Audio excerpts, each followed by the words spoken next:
Washington. President Trump's executive orders sometimes contain far more than meets the eye, and quite often, far less.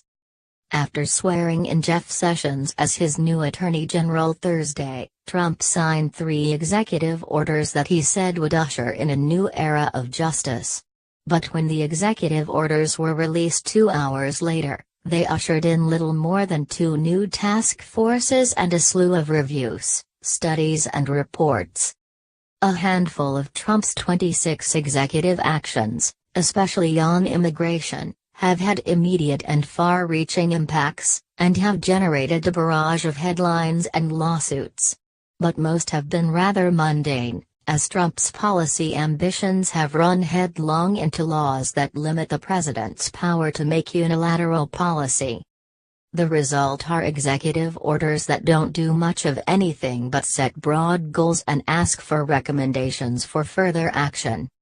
Trump's executive orders, many of them, don't go very far substantively, said Mark Rosell, the dean of the government school at George Mason University. But the way they're being presented showcases that he's doing something very dramatic, very significant. And that ramps up the partisan rancor over what he's doing.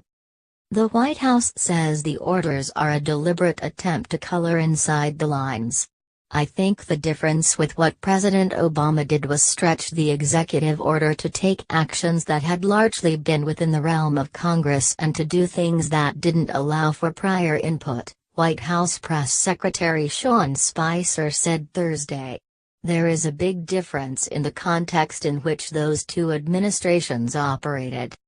Another difference is that Trump's executive actions are, by his own admission, often designed to communicate a political message to his supporters.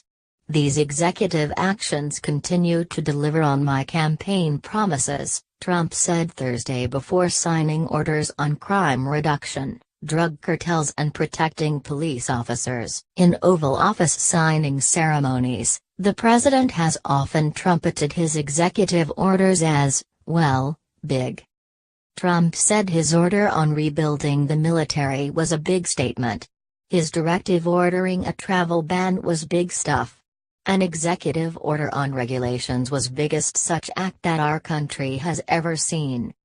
And when he signed an order last Friday outlining a new financial regulatory policy, he said, doesn't get much bigger than that, right? But in fact, most orders have been presidential small ball, with largely bureaucratic effects couched in legal terms like to the maximum extent permitted by law. That order on financial regulations, for example, expressed a series of 7 non-controversial policy goals like preventing taxpayer-funded bailouts,